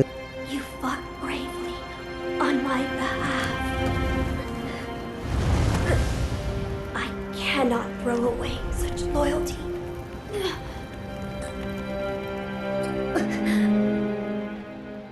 Loyal wolf, take my blood and live again. ഇതും പറഞ്ഞിട്ട് ആ ഒരു ഇമ്മോർട്ടാലിറ്റിയുടെ പവർ നമ്മൾക്കും കൂടെ നൽകുകയാണ്. ഞാൻ മുന്നേ പറഞ്ഞ പോലെ ഡിവൈൻ ബ്ലഡ് ഉള്ളവർക്ക് മാത്രമാണ് ഈ ഒരു ഇമ്മോർട്ടൽ ഓത്ത് വഴി ഈ ഒരു എബിലിറ്റി മറ്റുള്ള ഒരാൾക്ക് കൊടുക്കാൻ പറ്റുകയുള്ളൂ. അങ്ങനെ ഈ ഒരു പോയിന്റിൽ വെച്ചിട്ടാണ് നമ്മളും ഇമ്മോർട്ടൽ ആവുന്നത്. ഇത് കഴിഞ്ഞിട്ടുള്ള അടുത്ത സീനാണ് ഈ ഒരു ഗെയിം നമ്മൾ സ്റ്റാർട്ട് ചെയ്തപ്പോൾ നമ്മൾ കണ്ടിട്ടുണ്ടായിരുന്നത്. നമ്മുടെ ജീവിതത്തിലെ എല്ലാം നഷ്ടപ്പെട്ടത് ഒരു മൂലക്ക് ജസ്റ്റ് ഇങ്ങനെ വെറുതെ ഇരിക്കുന്നുണ്ട്. അഷീനയിൽ ഉള്ളവർക്കും നമ്മളൊരു ട്രൈറ്ററാണ്. സോ അതുകൊണ്ടാണ് വേറെ ഒന്നും ചെയ്യാണ്ട് മരണത്തെയും കാത്തിട്ട് അവിടെ നമ്മൾ ഇരിക്കുന്നത്. വെൽ ടെക്നിക്കലി നമ്മൾ മരിക്കില്ല, കാരണം നമ്മൾ ഇമ്മോർട്ടൽ ആണല്ലോ. ആൻഡ് അവിടേക്കാണ് ആ സ്ത്രീ വന്നിട്ട് ഒരു നോട്ട് തന്നിട്ട് നമ്മൾ കുറേനെ രക്ഷിക്കാൻ പോകുന്നത്. ഇതാണ് ഒരു ബാക്ക് സ്റ്റോറി. ഇനി നമ്മൾ പ്രസന്റ് ടൈമിലോട്ട് വരുമ്പോൾ നമ്മൾ വീണ്ടും മാസ്റ്റർ കുറോ പറഞ്ഞിട്ടുള്ള ഐറ്റംസ് എല്ലാം കളക്ട് ചെയ്യാൻ വേണ്ടിയിട്ട് ജേണി കണ്ടിന്യൂ ചെയ്യണം. ആദ്യം തന്നെ ഞാൻ കളക്ട് ചെയ്ത ഒരു കീ ഐറ്റം മോർട്ടൽ ബ്ലേഡ് ആണ്. കുറോ നമ്മുടെ അടുത്ത് പറയുന്നുണ്ട് ഇതിനെ കുറിച്ചിട്ടുള്ള കൂടുതൽ ഡീറ്റെയിൽസ് എല്ലാം അറിയാൻ വേണ്ടിയിട്ട് ഇഷിൻ അഷിനോട് അടുത്തൊന്ന് പോയി സംസാരിക്കാൻ. അങ്ങനെ നമ്മളും അവിടുന്ന് ഇഷിൻ അഷിനോടെ റൂമിലോട്ട് പോവുകയാണ്. അവിടെ വെച്ചിട്ടാണ് ആള് നമ്മുടെ അടുത്ത് ഈ ബ്ലേഡിനെല്ലാം കുറിച്ച് പറയുന്നത്. ഈ ഒരു മോർട്ടൽ ബ്ലേഡ് വെച്ചിട്ട് കൊല്ലാൻ പറ്റാത്തവരെ വരെ, അതായത് ഇമ്മോർട്ടൽസിനെ വരെ കൊല്ലാൻ പറ്റും. പക്ഷേ ഈ ഒരു ബ്ലേഡ് എടുക്കുന്ന ആ ഒരു സമയത്ത് തന്നെ അത് എടുത്ത ആൾ മരിക്കുകയും ചെയ്യും. അതുകൊണ്ട് തന്നെ ഒട്ടുമിക്ക ആൾക്കാർക്കും ഈ ഒരു സ്വാഡ് യൂസ് ചെയ്യാൻ പറ്റില്ല. ഇത് വെച്ചിരിക്കുന്നത് സെൻബോ ടെമ്പിളിലാണ്. അവിടെ നിന്ന് നമ്മൾ നേരെ സെൻബോ ടെമ്പിളിലോട്ട് പോവുകയാണ്. അവിടെ വെച്ചിട്ട് കുറെ മോങ്സിനെല്ലാം ഡിഫീറ്റ് ചെയ്യുന്നുണ്ട്. അതുപോലെ ഞാൻ മുന്നേ പറഞ്ഞ പോലെ ഫോൾഡിംഗ് സ്ക്രീൻ മങ്കിയെല്ലാം ഡിഫീറ്റ് ചെയ്തതിനു ശേഷം നമ്മൾ ആ ഒരു ഡിവൈൻ ചൈൽഡിന്റെ അടുത്തേക്ക് എത്തുകയാണ്. ആരാണ് ഈ ഒരു ഡിവൈൻ ചൈൽഡ്, എന്താണ് ഈ മങ്സ് എന്നെല്ലാം തൊട്ട് മുന്നേ അവിടെ എക്സ്പ്ലെയിൻ ചെയ്തിട്ടുണ്ട്. അങ്ങനെ ആ ഒരു ഡിവൈൻ ചൈൽഡിനായിട്ട് സംസാരിക്കുമ്പോഴാണ് നമുക്ക് ആ ഒരു മോർട്ടൽ ബ്ലേഡ് നൽകുന്നത്. ആ ഒരു മോർട്ടൽ ബ്ലേഡ് നമ്മുടെ കയ്യിൽ കിട്ടിയ ഉടൻ തന്നെ നമ്മൾ അവിടെ ജസ്റ്റ് വീഴുകയല്ല, ആക്ച്വലി നമ്മൾ അവിടെ മരിക്കുകയാണ്. പക്ഷേ നമുക്ക് ആ ഒരു ഇമ്മോർട്ടാലിറ്റിയുടെ പവർ ഉള്ളതുകൊണ്ട് തന്നെ നമ്മൾ വീണ്ടും അവിടുന്ന് റിസറക്റ്റ് ആവുകയാണ്. ഇപ്പോൾ നമ്മൾക്ക് one of the key items ആയിട്ടുള്ള മോർട്ടൽ ബ്ലേഡും കിട്ടിയിരിക്കുന്നു. നമ്മുടെ ഒരു ജേണിയിൽ പല പല ഇമ്മോർട്ടൽസിനെ നമ്മൾ മീറ്റ് ചെയ്യും, എസ്പെഷ്യലി ഒരു സെന്റിപേഡൊക്കെ ആയിട്ടുള്ളത്. സോ ഇതിനെ ഡിഫീറ്റ് ചെയ്യാൻ വേണ്ടിയിട്ട് ഇപ്പോൾ നമുക്ക് മോർട്ടൽ ബ്ലേഡ് ഉപയോഗിക്കാം. ഇവിടെ നമ്മൾ നേരെ കുറോന്റെ കാസിലോട്ട് പോകുന്നു. അവിടെ വെച്ചിട്ട് എമ്മയുമായിട്ട് നമ്മൾ സംസാരിക്കുന്നുണ്ട്. കുറോ ഇപ്പോൾ മരിക്കാൻ വരെ റെഡിയാണ്. പക്ഷെ കുറോനെ കൊല്ലാണ്ട് മറ്റെന്തെങ്കിലും വഴി ഉപയോഗിച്ചിട്ട് ഈ ഒരു ഇമ്മോർട്ടാലിറ്റി എൻഡ് ചെയ്യാൻ പറ്റും എന്ന് ഞാൻ ജസ്റ്റ് നോക്കട്ടെ, അതിനുശേഷം നിന്നെ അറിയിക്കാം എന്ന് നമ്മളെടുത്ത് പറയുന്നു. അവിടെ നിന്ന് നമ്മളും അടുത്ത കീ ഐറ്റംസ് കളക്ട് ചെയ്യാൻ വേണ്ടി പോവുകയാണ്. അതാണ് ലോട്ടസ് ഓഫ് ദി പാലസ്. ഇതിനു വേണ്ടിയിട്ട് സംഗീത വാല്യൂലുള്ള ഗാർഡൻ എയ്പ്പുമായിട്ടൊരു ഫൈറ്റ് ഉണ്ട്. ഇതിൽ ആദ്യം ഈ ഒരു എയ്പ്പിന്റെ തല നമ്മൾ കട്ട് ചെയ്ത് കഴിഞ്ഞാൽ വീണ്ടും ഇത് എണീറ്റ് വന്നിട്ട് ഫൈറ്റ് ഉണ്ട്. എന്നിട്ട് ഡിഫീറ്റ് ചെയ്ത് കഴിയുമ്പോഴാണ് നമുക്ക് മനസ്സിലാവുന്നത് ഈ ഒരു എയ്പ്പിനെ കൺട്രോൾ എന്നൊരു സെന്റിപേഡാണെന്ന്. അതുകൊണ്ടാണ് ഇതൊരു ഇമ്മോർട്ടലായിട്ട് നിൽക്കുന്നത്. അങ്ങനെ ഒരു സെന്റിപേഡിനും കൂടി നമ്മൾ കൊല്ലുകയാണ്. എന്നിട്ട് അതിന് തൊട്ട് പിറകിലുള്ള ഒരു കേവിന്റെ ഉള്ളിലോട്ട് പോയിട്ടാണ് ഈ ലോട്ടസ് ഓഫ് ദി പാലസ് എന്ന് പറഞ്ഞുള്ള ഐറ്റം നമ്മൾ കളക്ട് ചെയ്യുന്നത്. ഇപ്പോൾ നമ്മുടെ മോർട്ടൽ ബ്ലേഡ് ആയി ലോട്ടസ് ഓഫ് ദി പാലസ് ആയി അടുത്തതായിട്ട് നമുക്ക് വേണ്ടത് ഷെൽട്ടർ സ്റ്റോൺ ആണ്. ഇത് കിട്ടാൻ വേണ്ടിയിട്ട് നമ്മൾ മിബു വില്ലേജിലൂടെയൊക്കെയാണ് പോകുന്നത്. ഇവിടെ വെച്ചിട്ടാണ് നമുക്ക് ഈ ഒരു സോംബി ടൈപ്പ് ആയിട്ടുള്ള കുറച്ച് ആൾക്കാരെല്ലാം മീറ്റ് ചെയ്യുന്നത്. ഇവരെങ്ങനെയാണ് ഇതുപോലെ ആയി എന്ന് ചോദിച്ചാൽ ഈ ഒരു വാട്ടർ, അതായത് ഇവിടെ ഫ്ലോ ചെയ്യുന്ന വാട്ടർ റിജുവിനേറ്റിംഗ് വാട്ടർ ആണ്. സോ ഞാൻ മുന്നേ പറഞ്ഞ പോലെ ഈ ഒരു വെള്ളം നമ്മൾ യൂസ് ചെയ്യുകയോ അല്ലാന്നുണ്ടെങ്കിൽ ഇതിന്റെ അടുത്ത് താമസിക്കുകയൊക്കെ ചെയ്താൽ മെല്ലെ ഒരു സോംബി ടൈപ്പ് ക്രിയേച്ചർ ആയിട്ട് മാറും. വീണ്ടും നമ്മൾ ജേണി കണ്ടിന്യൂ ചെയ്യണം. അങ്ങനെയാണ് നമ്മൾ ഹിഡൻ ഫോറസ്റ്റ് എന്ന് പറയുന്ന സ്ഥലത്തേക്ക് എത്തുന്നത്. ഇവിടെ മൊത്തം ഒരു മിസ്റ്റിൽ കവർ ചെയ്തിരിക്കുകയാണ്. അതുപോലെ ഇവിടുത്തെ എനിമീസിനൊന്നും എത്ര കൊന്നാലും ഇവർ മരിക്കുന്നതുമില്ല. ഒരു ഇമ്മോർട്ടാലിറ്റി പവറാണ് ഇവർക്കുമുള്ളത്. ഇത് എന്തുകൊണ്ടാണെന്ന് ചെക്ക് ചെയ്യുമ്പോഴാണ് ഒരു വീട് കാണുന്നത്. ആ ഒരു വീടിന്റെ ഉള്ളിൽ ഒരു മിനി ബോസ് ഉണ്ട്. ഈ ഒരു നോബൽ മിനി ബോസ് ആണ് ഇവരെല്ലാം കൺട്രോൾ ചെയ്തിരിക്കുന്നത്. അതുപോലെ ഒരു മിസ്റ്റ് എല്ലാം ഇവിടെ ക്രിയേറ്റ് ചെയ്തിരിക്കുന്നത്. ഇവിടെ വന്നവരെല്ലാം ഈ ഒരു സ്ഥലത്തും ഈ ഒരു ഇല്യൂഷന്റെ ഉള്ളിൽ പെട്ടിരിക്കുകയാണ്. അതുകൊണ്ട് തന്നെ ഇവരെല്ലാം ഒന്ന് മരിച്ചോ എന്ന് ചോദിച്ചാൽ മരിച്ചിട്ടില്ല, എന്നാൽ ജീവിക്കുന്നുണ്ടോ എന്ന് ചോദിച്ചാൽ അങ്ങനെയുമില്ല എന്നൊരു രീതിയിലാണ് ഇവിടെ നിൽക്കുന്നത്. ഈ ഒരു മിനി ബോസിനെ ഡിഫീറ്റ് ചെയ്യുന്നത് കൂടിയിട്ട് തന്നെ ഈ ഒരു കേഴ്സ് എല്ലാം ലിഫ്റ്റ് ആവുകയാണ്. അതുപോലെ മിസ്റ്റും എല്ലാം ക്ലിയർ ആവുന്നുണ്ട്. ഇത് ഡിഫീറ്റ് ആവാൻ ഭയങ്കര സിമ്പിൾ ആണ്. അതിൻ്റെ ഉള്ളിലോട്ടുള്ള ഒരു എൻട്രൻസ് മാത്രം കണ്ടുപിടിക്കാനാണ് കുറച്ച് പണിയുള്ളത്. ഇനി വീണ്ടും ഷെൽട്ടർ സ്റ്റോൺ കണ്ടുപിടിക്കാൻ വേണ്ടി നമ്മൾ കണ്ടിന്യൂ ചെയ്യുന്നു. അവിടെ വെച്ചിട്ട് നമ്മൾ ഒരു കറപ്റ്റഡ് മോങ്ങിനെ ഡിഫീറ്റ് ചെയ്യുന്നുണ്ട്. അതിന് ബാക്ക് സൈഡിലായിട്ട് ഒരു കേവ് ഉണ്ട്. ആ കേവിൻ്റെ ഉള്ളിൽ പോയിട്ടാണ് നമുക്ക് ഒരു ഷെൽട്ടർ സ്റ്റോൺ കിട്ടുന്നത്. അങ്ങനെ ഇപ്പോൾ നമ്മുടെ കയ്യിൽ മോർട്ടൽ ബ്ലേഡ് ഉണ്ട്, ഷെൽട്ടർ സ്റ്റോൺ ഉണ്ട്, ലോട്ടസ് ഓഫ് ദി പാലസും ഉണ്ട്. ഇതെല്ലാമായിട്ട് നമ്മൾ വീണ്ടും തിരിച്ച് അഷീന കാസിലോട്ട് പോകാൻ നിൽക്കുമ്പോഴാണ് അവിടേക്കുള്ള ഫാസ്റ്റ് ട്രാവൽ, അതായത് അഷീന കാസിലിന്റെ ഉള്ളിലേക്കുള്ള എല്ലാ ഫാസ്റ്റ് ട്രാവലും ബ്ലോക്ക് ചെയ്തിരിക്കുകയാണ്. നമ്മളും കാസ്റ്റിലിന്റെ പുറത്തോട്ട് ഫാസ്റ്റ് ട്രാവൽ ചെയ്തിട്ട് അതിൻ്റെ ഉള്ളിലോട്ട് പോവുകയാണ്. അവിടെ വെച്ചിട്ട് ഇപ്പോൾ ഡിഫറെന്റ് ടൈപ്പ് ഓഫ് എനിമീസ് നമ്മൾ മീറ്റ് ചെയ്യുന്നത് നോർമലി കാണുന്ന എനിമീസ് അല്ല, പകരം ജപ്പാന്റെ സെൻട്രൽ ഫോഴ്സ് ആണ് ഇപ്പോൾ ഇവിടെ വന്നിരിക്കുന്നത്. അഷിനയിലത്തെ ആൾക്കാരും ജപ്പാന്റെ ആൾക്കാരും കൊണ്ട് ഫൈറ്റ് എല്ലാം നടക്കുന്നുണ്ട്. എന്നാൽ നമ്മൾ പെട്ടെന്ന് തന്നെ കുറോന്റെ അടുത്തായിട്ടാണ് പോകുന്നത്. കാസിലെ ഏറ്റവും ടോപ്പിൽ കുറോന്റെ അടുത്തേക്ക് എത്തുമ്പോൾ ആണ് അവിടെ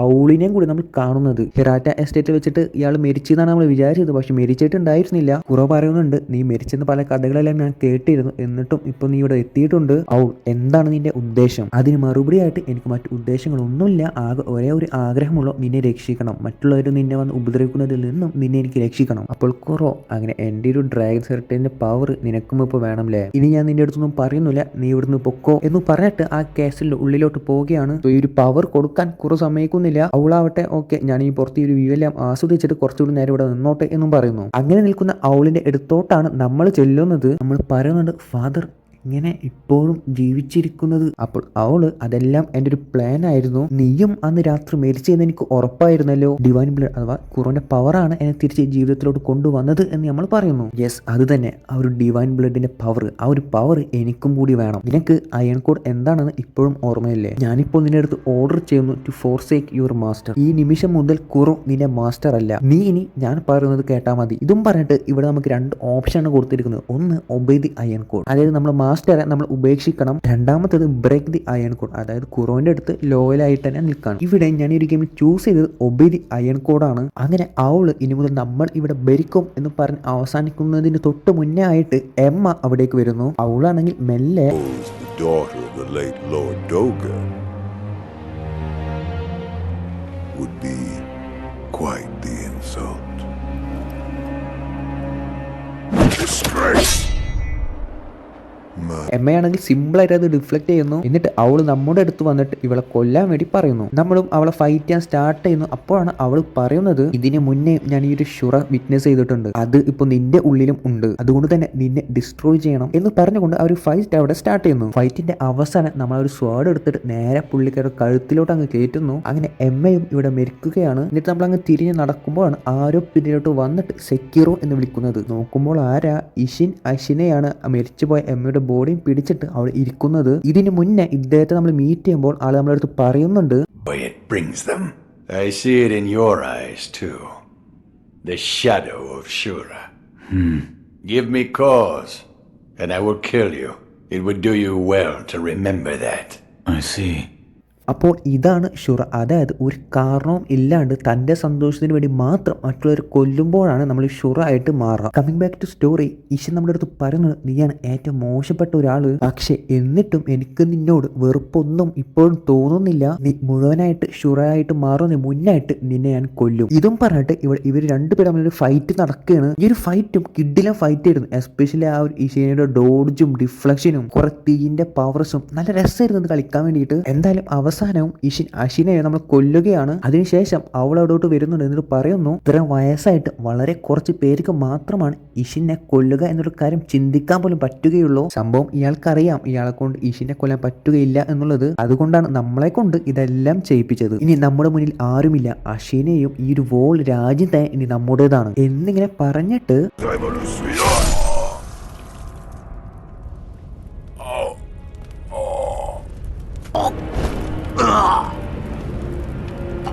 നമ്മൾ മൊത്തത്തിൽ ഷുറായിട്ട് മാറി. അതുകൊണ്ട് തന്നെ അവളിൻ്റെ ആ ഒരു ബ്ലേഡും നമ്മളെടുത്തു. പിന്നീട് പറയുന്നത് 1000 ആൾക്കാരാണ് ഇതിന് ശേഷം ഇവിടെ മരിച്ചു വീണത് എന്നാണ്. അഷീനയുടെ ഹിസ്റ്ററി വെച്ചിട്ട് തന്നെ ഏറ്റവും വലിയൊരു കൂട്ടക്കൊല്ലം നടന്നതും ഈ ഒരു സമയത്താണ്. കുറെ കാലങ്ങൾക്ക് ശേഷം ഇവിടെ ഒരു ഡിമൻ ഉണ്ടായിരുന്നു എന്നാണ് ഇപ്പോഴും പറയുന്നത്. ആ ഒരു ഡിമനെ റെപ്രസെന്റ് ചെയ്യുന്നത് നമ്മളെയാണ്, അതായത് വോൾഫിനെ. സോ ഇവിടെ നമ്മൾ നമ്മുടെ ഒരു സന്തോഷത്തിന് വേണ്ടിയിട്ട് കൊല്ലുന്ന ഷുറായിട്ട് കംപ്ലീറ്റ് ആയിട്ട് മാറുകയാണ്. ആൻഡ് ഇവിടെ വെച്ചിട്ടാണ് ഈ ഒരു ഗെയിം അവസാനിക്കുന്നത്. ഇതാണ് ഷുറ എൻഡിങ്, അല്ലാന്നുണ്ടെങ്കിൽ ബാഡ് എൻഡിങ്. ഞാൻ അൺഫോർച്ചുനേറ്റ്ലി ഈ ഒരു എൻഡിങ് ആണ് ചൂസ് ചെയ്തത്. ഇനി ഞാൻ പറയാൻ പോകുന്നത് അടുത്ത ഓപ്ഷൻ ചൂസ് ചെയ്താൽ കിട്ടാവുന്ന എൻഡിങ്സിനെ കുറിച്ചിട്ടാണ്. ഇവിടേക്ക് ഞാൻ എത്താത്തത് കൊണ്ട് തന്നെ ഇത് ഞാൻ യൂട്യൂബിലും ഗൂഗിളിലും നോക്കിയിട്ടാണ് ബാക്കി എൻഡിങ്സ് എല്ലാം മനസ്സിലാക്കിയത്. സോ ഇനി ആ ഒരു ചോയ്സിൽ നമ്മൾ ചൂസ് ചെയ്യുന്നത് ബ്രേക്ക് ദി അയൺ കോഡ് എന്ന് പറഞ്ഞൊരു ഓപ്ഷനാണ്. അവൾ വീണ്ടും കുറച്ച് സെന്റിമെന്റ്സ് എല്ലാം അടിക്കുന്നു, നീ ഷിനോബി കോഡ് ബ്രേക്ക് ചെയ്തല്ലേ, നിന്റെ അച്ഛൻ്റെ ആഗ്രഹം നീ ബ്രേക്ക് ചെയ്തല്ലേ എന്നൊക്കെ പറഞ്ഞിട്ട്. നമ്മളാണെങ്കിൽ അതിനൊന്നും മൈൻഡ് ചെയ്യാണ്ട് വീണ്ടും ഖുറോന്റെ അടുത്തേക്ക് പോവുകയാണ്. അപ്പോഴാണ് വീണ്ടും അവൾ നമ്മുടെ ബാക്കിൽ നിന്ന് കുത്താൻ വരുന്നത്. ഇയാൾ ഫുൾ ടൈം ഇങ്ങനെയാണ് ഫൈറ്റ് ചെയ്യുക, ഒളിച്ചും ഭാഗത്തും നിന്നിട്ട്. നേരിട്ട് ഫൈറ്റ് എന്ത് ഞാൻ കണ്ടിട്ടില്ല. നമ്മളും ആ ഒരു സ്ട്രൈക്ക് ബ്ലോക്ക് ചെയ്യുന്നുണ്ട്. എന്നിട്ട് അവിടെ ഒരു ഫൈറ്റ് നടക്കുന്നുണ്ട്. അവസാനം അവളിനെ നമ്മൾ കൊല്ലുന്നു. എന്നിട്ട് ഖുറോന്റെ അടുത്ത് പോയിട്ട് സംസാരിക്കുന്നുണ്ട്. അപ്പോഴാണ് ഖുറോ ഇമ്മോർട്ടാലിറ്റിയുടെ പവർ ബ്രേക്ക് ചെയ്യാൻ വേണ്ടിയിട്ട് ഡ്രാഗൺ ടീയേഴ്സ് വേണം, അത് ഉള്ളത് ഫൗണ്ടൻ ഹെഡ് പാലസിലാണ്, അവിടേക്ക് എങ്ങനെ പോകുക എന്നുള്ളതും അതിന്റെ ലൊക്കേഷനിലാണ് നമുക്ക് കറക്റ്റായിട്ട് പറഞ്ഞിരുന്നു. ഇവിടെ വെച്ചിട്ടാണ് ഖുറോന്റെ പ്ലാൻ കറക്റ്റായിട്ട് നമുക്ക് മനസ്സിലാവുന്നത്. അതായത് സ്വയം മരിച്ചതിന് ശേഷം ആ ഒരു ഇമ്മോർട്ടാലിറ്റി ബ്രേക്ക് ചെയ്യാൻ വേണ്ടിയിട്ടാണ് ഖുറോ ശ്രമിക്കുന്നത്. നമ്മൾ വീണ്ടും ഡ്രാഗൺ ടീയേഴ്സ് കണ്ടുപിടിക്കാൻ വേണ്ടിയിട്ട് നമ്മുടെ ജേണി കണ്ടിന്യൂ ചെയ്യാണ്. ഇഷിന്റെ റൂമിന്റെ അടുത്തോട്ട് ചെല്ലുമ്പോൾ അവിടെ എന്തോ സംസാരം കേൾക്കുന്നുണ്ട്. അതെന്താന്ന് ശ്രദ്ധിച്ച് കേൾക്കുമ്പോഴാണ് ഇഷിൻ പറയുന്നത്, ഭാവിയിൽ ഗെനിച്ചുർ തിരിച്ചു വരും, അത് കൂടാണ്ട് ഗെനിച്ചുറുടെ കയ്യിൽ സെക്കൻഡ് മോർട്ടൽ ബ്ലേഡും കൂടി ഉണ്ട്. ഈ ഒരു സെക്കൻഡ് മോർട്ടൽ ബ്ലേഡ് ആണ് ഷുറ എൻഡിങ്ങിൽ അവളിനെ കൊന്നിട്ട് നമ്മൾ എടുക്കുന്നത് എന്ന് പലരും പറയുന്നുണ്ട്. എന്നാൽ അങ്ങനെ അല്ല എന്നും അത് ഓൾറെഡി ഗെനിച്ചുറ വേറെ എവിടെ നിന്നൊക്കെ എടുത്തെന്നും ബാക്കി ചിലർ പറയുന്നുണ്ട്. അത് കറക്റ്റായിട്ട് എന്താ സംഭവം എനിക്കറിയില്ല. എന്തായാലും ഗെനിച്ചുറുടെ കയ്യിലാണ് ഇപ്പോൾ ആ ഒരു സെക്കൻഡ് മോർട്ടൽ ബ്ലേഡ്. അവിടെ നിന്ന് നേരെ നമ്മൾ പോകുന്നത് എമ്മയുടെ അടുത്തേക്കാണ്. അവിടെ വെച്ചിട്ട് ലേഡി ടൊമോയുടെ ഒരു നോട്ട് നമുക്ക് തരുന്നുണ്ട്. അതിൽ എഴുതിയിരിക്കുന്നത് ലോർഡ് ടെക്കീറോയുടെ അസുഖം വീണ്ടും വീണ്ടും കൂടുകയാണ്, ഡിവൈൻ റെയിൽമിലേക്കും തിരിച്ചു പോകാനും സാധിക്കുന്നില്ല, എനിക്ക് എങ്ങനെയെങ്കിലും ആ ഒരു ഡ്രാഗൺസ് ഹെറിറ്റേജ് കട്ട് ചെയ്തിട്ട് ലോർഡ് ടെക്കീറോയുടെ ഹ്യൂമാനിറ്റി റീസ്റ്റോർ ചെയ്യണം. എന്നാൽ ഇതിന് ആവശ്യമുള്ളത് എവർ ബ്ലോസമും അതുപോലെ ഒരു മോർട്ടൽ ബ്ലേഡുമാണ്. പക്ഷെ എനിക്ക് ആ ഒരു സെൻബോ ടെമ്പിളിൽ നിന്നും മോർട്ടൽ ബ്ലേഡ് എടുക്കാനും സാധിച്ചില്ല. ഇത്രമായിരുന്നു ആ ഒരു നോട്ടിൽ ഉണ്ടായിരുന്നത്. ഇതിൽ നിന്ന് നമുക്ക് മനസ്സിലാക്കാം ലോർഡ് ടെക്കീറോ എന്ന് പറയുന്നത് കുറോന്റെ സെയിം ഡിവൈൻ ബ്ലഡ് ഉള്ള ആൻസിസ്റ്റേഴ്സ് ആരെങ്കിലും ആയിരിക്കാം. ഇതിൽ ഡിവൈൻ റെയിൽമിലേക്ക് പോകുന്നത് ഹോപ്പ്ലെസ് ആണ് എന്നാണ് പറഞ്ഞിരിക്കുന്നത്. അവിടേക്ക് പോകാൻ പറ്റാത്തത് കൊണ്ടാണോ അത് അവിടേക്ക് പോയിട്ടും കാര്യമില്ല എന്നുള്ളത് കറക്റ്റ് ആയിട്ട് ഇവിടെ പറയുന്നില്ല. എന്തായാലും ഇത്തരമാണ് ആ ഒരു നോട്ടിൽ ഉണ്ടായിരുന്നത്. സോ ഈ ഒരു എവർ ബ്ലോസമും മോർട്ടൽ ബ്ലഡും ഉണ്ടെന്നുണ്ടെങ്കിൽ ആ ഒരു ഹ്യൂമാനിറ്റി റീസ്റ്റോർ ചെയ്യാൻ പറ്റും, അഥവാ ഇമ്മോർട്ടാലിറ്റിയുടെ പവർ അവസാനിപ്പിക്കാൻ പറ്റും. ഇതിൽ പറഞ്ഞിരിക്കുന്ന എവർ ബ്ലോസം എന്ന് പറയുന്ന ഒരു സക്കുറ ട്രീ ആണ്. ലോർഡ് ടെക്കീറോ ഡിവൈൻ റെയിൽമിൽ നിന്നും ഇവിടേക്ക് കൊണ്ടുവന്ന ഒരു ട്രീ ആണിത്. പക്ഷെ ആരോ ഇതിന്റെ ഒരു ബ്രാഞ്ച് കട്ട് ചെയ്തിട്ട് ആ ഒരു ഫ്ലവർ എല്ലാം മോഷ്ടിച്ചു കൊണ്ടുപോയി. അതുകൊണ്ട് തന്നെ ഇപ്പോൾ ഒരു ട്രീ അവിടെ ഇല്ല, അതും അതിന്റെ കൂടെ നശിച്ചു പോയി. അപ്പോൾ നമ്മൾ പറയുന്നുണ്ട് ഇതെനിക്ക് എൻ്റെ ഫാദറിൽ നിന്നും കിട്ടിയതാണ്, ഇത് മറ്റാരുമല്ല മോഷ്ടിച്ചത് അവൾ തന്നെയാണ്. എമ്മ പറയുന്നത് ഇതാണ് ബ്രാഞ്ച്, പക്ഷെ ഇതിൽ ഫ്ലവേഴ്സ് ഒന്നുമില്ല. ഞാൻ ലോർഡ് ടെക്കീറോന്റെയും ലേഡി ടൊമോയുടെയും ഗ്രേവ്സിന്റെ അടുത്തേക്ക് പോവുകയാണ്. അവിടെയായിരുന്നു ഈ ഒരു എവർ ബ്ലോസം ഉണ്ടായിരുന്നത്. നമ്മളും അവിടേക്ക് ഇവിടെ മീറ്റ് ചെയ്യാൻ പോകുന്നുണ്ട്. ഇവിടുന്ന് എനിക്ക് പ്രത്യേകിച്ചൊന്നും അറിയാൻ സാധിച്ചില്ല. ഓറാങ്കുട്ടാന്റെ ടെമ്പിളിൽ പോയിട്ട് അദ്ദേഹത്തുമായിട്ടൊന്ന് സംസാരിച്ച് നോക്കട്ടെ എന്ന് നമ്മളെടുത്ത് പറയുന്നു. നമ്മളും അവിടേക്ക് ചെല്ലുന്നു. ഈ ഓറാങ്കുട്ടാൻ എന്ന് പറയുന്നതാണ് നമ്മുടെ സ്കൾപ്ചർ. അത് നമുക്ക് ആ ഒരു പ്രോസ്തെറ്റിക് ആംസ് നൽകിയത് ഇദ്ദേഹമാണ്. അവരെന്താ സംസാരിക്കുന്നത് എന്ന് നമ്മൾ ഒളിഞ്ഞെന്ന് കേൾക്കുന്നുണ്ട്. അപ്പോഴാണ് എമ്മ സ്കൾപ്ചറിന്റെ അടുത്ത് പറയുന്നത് ഇമ്മോർട്ടൽ സിവറൻസ്, അതായത് ഈ ഒരു ഇമ്മോർട്ടാലിറ്റി അവസാനിപ്പിക്കാൻ വേണ്ടിയിട്ട് ഒന്നല്ലെങ്കിൽ കുറോ മരിക്കണം, അതല്ലാന്നുണ്ടെങ്കിൽ വോൾഫ് മരിക്കണം. അപ്പോൾ സ്കൾപ്ചർ ചോദിക്കുന്നുണ്ട് ഇത് അപ്പോൾ നീ അവർക്ക് കൊടുക്കുന്നില്ലേ എന്ന്. അതിന് മറുപടിയായിട്ട് ഇത് കൊടുത്തു കഴിഞ്ഞാൽ അവർ മരിച്ചു പോകുമെന്നും പറയുന്നു. നമ്മളും നേരെ എമ്മയുടെ അടുത്ത് പോയിട്ട് സംസാരിക്കുന്നുണ്ട്. പ്യൂരിഫിക്കേഷന് വേണ്ടിയിട്ട് ഇമ്മോർട്ടൽ ഓർത്ത് കിട്ടി എല്ലാവരും മരിക്കണമെന്ന് എമ്മ പറയുന്നു. ഞാൻ ജീവിക്കുന്നത് തന്നെ മാസ്റ്ററിന് വേണ്ടിയിട്ടാണ്, സോ എനിക്കത് തരണം എന്ന് വോൾഫ് പറയുന്നു. അവിടെ വെച്ചിട്ടാണ് എമ്മ നമുക്കൊരു ബെല്ല് തരുന്നത്. സോ ഇതുപോലത്തെ ഒരു ബെല്ല് നമുക്ക് മുന്നേ ഒരു വയസ്സായ ലേഡിയും തന്നിട്ടുണ്ട്. ആ ഒരു ബെല്ല് വെച്ചിട്ടാണ് ഹിറാറ്റ എസ്റ്റേറ്റ് എന്നൊരു മെമ്മറി നമ്മൾ ആക്സസ് ചെയ്തിട്ട് അവിടെ വെച്ചിട്ടാണ് ലേഡി ബട്ടർഫ്ലൈനെ നമ്മൾ ഡിഫീറ്റ് ചെയ്തത്. ഈ ഒരു ബെല്ലും അതുപോലത്തെ ബെല്ലാണ്, പക്ഷെ ഇത് എമ്മയ്ക്ക് കിട്ടിയിരിക്കുന്നത് ഓൾ ഇന്ത്യയിൽ നിന്നാണ്. അങ്ങനെ ഈ ഒരു ബെല്ല് വെച്ചിട്ട് നമ്മൾ വീണ്ടും ആ ഒരു ഹിറാറ്റ എസ്റ്റേറ്റ് മെമ്മറിയിലോട്ട് പോവുകയാണ്. പക്ഷെ ഇവിടെ ചെറിയൊരു ചേഞ്ച് ഉണ്ട്. അതായത് നമ്മൾ മുന്നത്തെ മെമ്മറിയോട്ട് പോകുമ്പോൾ അവിടെ കള്ളന്മാരും കൊള്ളക്കാരായിരുന്നു ഇവരെ ആക്രമിക്കാറുണ്ടായിരുന്നത്. പക്ഷേ ഈ ഒരു മെമ്മറി, അതായത് ഈ ഒരു ഔളിന്റെ ബെല്ല് ഉപയോഗിച്ചിട്ട് അങ്ങോട്ടൊക്കെ പോകുമ്പോൾ അവിടെ ഫൈറ്റ് എന്നത് സെൻട്രൽ ഫോഴ്സ് ആണ്. ഈ ഒരു മെമ്മറിയിൽ നിന്ന് നമുക്ക് മനസ്സിലാവുന്നത് ഈ ഒരു അറ്റാക്ക് പ്ലാൻ ചെയ്തിരിക്കുന്നത് ഔളാണ്. സോ ബേസിക്കലി ഔൾ തന്നെയാണ് നമ്മളൊരു മിഷനിലോട്ട് പറഞ്ഞു വിട്ടതും ഈ സെൻട്രൽ ഫോഴ്സിനെല്ലാം കറക്റ്റ് ആയിട്ടുള്ള ഇൻഫർമേഷൻ എല്ലാം കൊടുത്തിട്ട് ഇവിടെ ഒരു അറ്റാക്ക് നടത്തിയതും. ഇങ്ങനെ ചെയ്യുന്നതിൽ നിന്നും സിമ്പിളായിട്ട് കുറവിനെ പിടിച്ചിട്ട് ആ ഒരു ഇമ്മോർട്ടാലിറ്റിയുടെ എബിലിറ്റി ഔളിന് കിട്ടുകയും ചെയ്യും. At the same time central ഫോഴ്സിന് അഷിന ക്ലാനിനെ തന്റെ കീഴിലാക്കാൻ സാധിക്കും. അതുപോലെ നേരത്തെ ലേഡി ബട്ടർഫ്ലൈന്റെ ഒരു ഫൈറ്റിന് ശേഷം നമ്മുടെ നെഞ്ചിലോട്ട് സ്വാഡായിട്ട് കുത്തുന്നതും ഔൾ തന്നെയാണ്. പക്ഷേ ഈ മെമ്മറിയിൽ നമ്മൾ അവസാനം ഫൈറ്റ് ചെയ്യുന്നത് ഔളിനായിട്ടാണ്.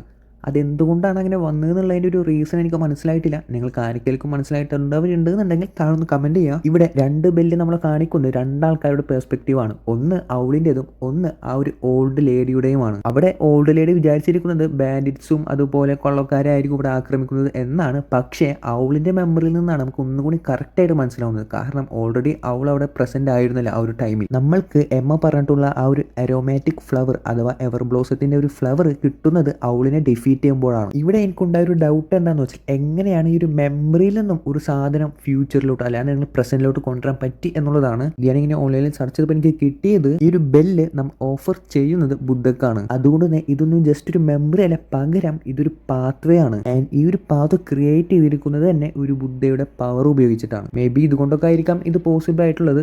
എനിവേ ഇവിടെ നമ്മൾ വീണ്ടും പ്രസന്റിലോട്ട് വരികയാണ്. അടുത്ത മെയിൻ ഐറ്റംസ് ആയിട്ടുള്ള ഡ്രാഗൺ ബ്ലഡിന്റെ ടീയേഴ്സ് കളക്ട് ചെയ്യാൻ വേണ്ടി നമ്മൾ പോവുകയാണ്. അതിന് വേണ്ടിയിട്ട് തന്നെ മുന്നേ കുറേ നമ്മളെടുത്ത് പറഞ്ഞ പോലെ മിബു വില്ലേജിന്റെ ഉള്ളിലോട്ടൊക്കെ പോയിട്ട് ഒരു സ്ഥലത്ത് വെച്ച് നമ്മൾ പ്രേ ചെയ്യുന്നുണ്ട്. ഇതേ സ്ഥലത്ത് നിന്നാണ് നമുക്ക് ആ ഒരു ഷെൽട്ടർ സ്റ്റോൺ എല്ലാം കിട്ടിയത്. ഇവിടെ വന്ന് നമ്മൾ പ്രേ ചെയ്യുമ്പോഴാണ് ഒരു ജയന്റ് സ്ട്രോഡോൾ പോലത്തെ സംഭവം വരുന്നത്. ആ ഒരു ക്രിയേച്ചർ ആണ് നമ്മൾ ആ ഒരു ഫൗണ്ടൻ ഹെഡ് പാലസിലോട്ട് കൊണ്ടുപോകുന്നത്. അവിടെ വെച്ചിട്ടാണ് ഒറിജിനൽ കൊറപ്റ്റഡ് മോങ്കുമായിട്ടുള്ള ഒരു ഫൈറ്റ് നടക്കുന്നത്. ഇതിന് മുൻപും ഷെൽട്ടർ സ്റ്റോൺ കണ്ടുപിടിക്കാൻ വേണ്ടിയിട്ട് ഒരു പർപ്പിൾ കളറൊക്കെ ഉള്ള ഒരു കറപ്റ്റഡ് മങ്ങിനെ നമ്മൾ ഫൈറ്റ് ചെയ്തിട്ടുണ്ട്. പക്ഷേ അത് വെറും ഒരു ഇല്യൂഷൻ മാത്രമാണ്. ഇവിടുത്തെ ഫൈറ്റ് കഴിയുമ്പോൾ നമുക്ക് മനസ്സിലാവുന്നത് ഈ ഒരു കൊറപ്റ്റഡ് മങ്കിന്റെയും ശരീരത്തിലും എന്തെങ്കിലും സെന്റിപീഡ് ഉണ്ട് എന്ന്. അങ്ങനെ വീണ്ടും അവിടെ നമ്മൾ കുറെ പോകുന്നു, കുറെ എനിമീസിനെ ഫൈറ്റ് ചെയ്യുന്നുണ്ട്. അവസാനം ഒരു ഗുഹയുടെ ഉള്ളിൽ എത്തുന്നുണ്ട്. അവിടെ വെച്ചിട്ട് വീണ്ടും നമ്മൾ പ്രാർത്ഥിക്കുന്നു. അതിനുശേഷം നമ്മൾ കണ്ണ് തുറക്കുമ്പോൾ ഒരു ഡിഫറെന്റ് വേൾഡിലാണ് നമ്മൾ നിൽക്കുന്നത്. നമ്മുടെ മുന്നിൽ തന്നെ വലിയൊരു എവർ ബ്ലോസം ട്രീ എല്ലാം ഉണ്ട്. അവിടെയും കുറെ എനിമീസ് എല്ലാം വരുന്നത്. അവരെല്ലാം ഡിഫീറ്റ് ചെയ്തതിനു ശേഷമാണ് ഡ്രാഗൺ വരുന്നത്. ഫൈനലി ആ ഒരു ഡ്രാഗനെ നമ്മൾ ഡിഫീറ്റ് ചെയ്യുന്നു. അതിനുശേഷമാണ് ഡ്രാഗന്റെ കണ്ണിൽ നിന്നും ആ ഒരു ഡ്രാഗൺ ടേസ്റ്റ് നമുക്ക് കിട്ടുന്നത്. നമ്മളത് കളക്ട് ചെയ്തിട്ട് നേരെ കുറുവിന്റെ അടുത്തേക്ക് പോകുന്നുണ്ട്. പക്ഷെ ഇവിടെ വീണ്ടും മുന്നേ ഉണ്ടായ പോലെ തന്നെ ഫാസ്റ്റ് ട്രാവലിംഗ് എല്ലാം ബ്ലോക്ക് ആയി കിടക്കുകയാണ്. സോ ഇവിടെ സെൻട്രൽ ഫോഴ്സ് എല്ലാം ഒരു ഫുൾ സ്കെയിൽ അറ്റാക്ക് ആണ് അഷീനയുടെ നേരെ നടത്തുന്നത്. നമ്മളും നേരെ എമിയുടെ അടുത്തേക്ക് ചെല്ലുന്നുണ്ട്. അവിടെ വെച്ചിട്ട് നമുക്ക് മനസ്സിലാവുന്നത് ഇഷിൻ അഷീന മരിച്ചു എന്നുള്ളത്. അസുഖം അല്ലാന്നുണ്ടെങ്കിൽ ഒരു ഓൾഡ് ഏജ് കാരണമാണ് മരിച്ചത്. മേ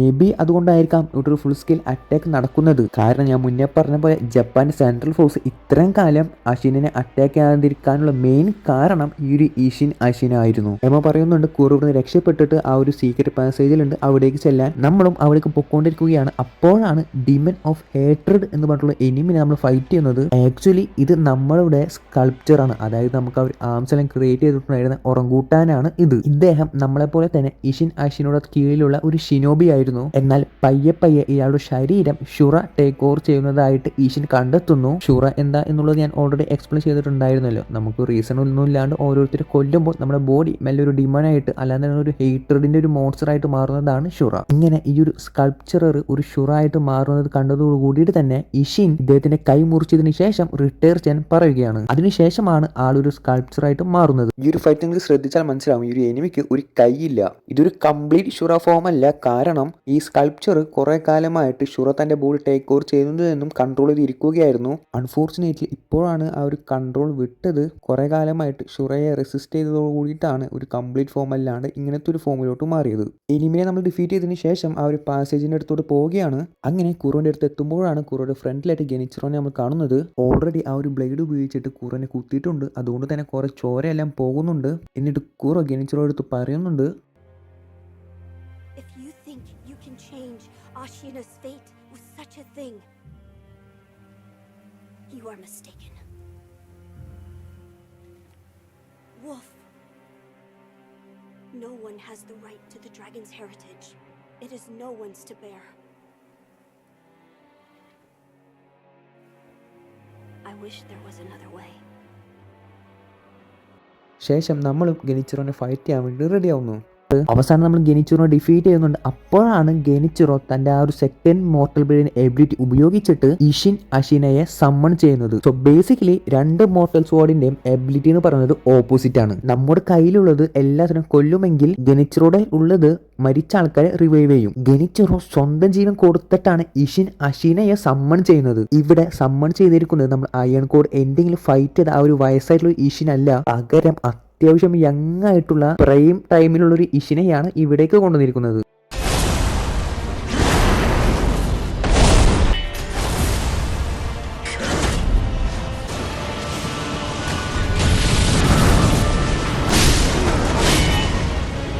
എന്തായാലും ഫൈനലി ഇഷിനെ നമ്മൾ ഡിഫീറ്റ് ചെയ്യുന്നുണ്ട്. ഇനിയാണ് ആ ഒരു 3 എൻഡിങ് ഇവിടെ വരുന്നത്. ഇവിടെ ഡ്രാഗൺ ടീയേഴ്സ് മാത്രം നമ്മൾ സെലക്ട് ചെയ്യുകയാണെങ്കിൽ നമ്മൾ കുറോനെ ആ ഒരു മോർട്ടൽ ബ്ലേഡ് വെച്ചിട്ട് കൊല്ലും. നമ്മൾക്ക് മാസ്റ്റർ നഷ്ടപ്പെട്ടതോട് കൂടിയിട്ട് തന്നെ നമ്മളൊരു സ്കൾപ്ചറായിട്ട് മാറും. എമ്മയും നമ്മുടെ ഒരു പെർമനന്റ് ഡോക്ടറായിട്ട് വരും. അതുകൂടാണ്ട് തന്നെ നമ്മുടെ ആ ഒരു പ്രോസ്തെറ്റിക് ആർമെല്ലാം എമ്മ സൂക്ഷിച്ചു വെക്കും. മേ ബി നമ്മൾക്ക് എങ്ങനെയാണോ ആ ഒരു സ്കൾപ്ചർ പ്രോസ്തെറ്റിക് ആർം തന്നത് അതുപോലെ നമ്മളും മറ്റൊരാൾക്കാർക്ക് കൊടുക്കാൻ വേണ്ടിയിട്ടായിരിക്കാം ഇങ്ങനെ ചെയ്തത്. അടുത്തൊരു എൻഡിങ് എന്ന് പറയുന്നത് ഡ്രാഗൺ ടീയേഴ്സും അത് കൂടാണ്ട് എരോമാറ്റിക് ഫ്ലവർ, അതായത് ആ ഒരു ഔളിനെ ഹിറാറ്റ എസ്റ്റേറ്റ് വെച്ച് കൊന്നപ്പോൾ നമുക്ക് കിട്ടിയല്ലോ, അതും കൂടി കൊടുക്കലാണ്. അത് ചൂസ് ചെയ്ത് കഴിഞ്ഞാൽ നമ്മൾ സ്വയം മരിക്കും. പിന്നീട് കുറോ ഒരു നോർമൽ മനുഷ്യനായിട്ട് മാറുകയും കുറോയും എമ്മയും നമ്മുടെ ഒരു ഗ്രേവ് എല്ലാം വിസിറ്റ് ചെയ്യാൻ വരുന്നത് കാണിച്ചിട്ടാണ് ആ ഒരു എൻഡിങ് അവസാനിക്കുന്നത്. അടുത്തൊരു അവസാനത്തെ ഓപ്ഷൻ എന്ന് പറയുന്നത് ഡ്രാഗൺ ടീയേഴ്സും ഫ്രോസൺ ടീയേഴ്സും കൂടി ഉപയോഗിക്കലാണ്. ഈ ഒരു ഫ്രോസൺ ടീയേഴ്സ് എങ്ങനെ ഒബ്റ്റെയിൻ ചെയ്യുക എന്നുള്ളത് ആ ഒരു ഡിവൈൻ ചൈൽഡ് നമ്മുടെ അടുത്ത് പറഞ്ഞു തരുന്നുണ്ട്. ആ ഒരു സ്റ്റെപ്സ് എല്ലാം ഫോളോ ചെയ്താൽ നമുക്കത് കിട്ടും. ഈ ഓപ്ഷൻ നമ്മൾ സെലക്ട് ചെയ്ത് കഴിഞ്ഞാൽ ഈ ഒരു ഫ്രോസൺ ടീയേഴ്സ് കുറോന്റെ മേത്ത് നമ്മൾ ഉപയോഗിക്കും. അതിനുശേഷം കുറോയുമായിട്ട് ആ ഒരു ഡിവൈൻ ചൈൽഡിന്റെ അടുത്തോട്ട് ചെല്ലും. ആ ഒരു ഡ്രാഗൺ ബ്ലഡിന്റെ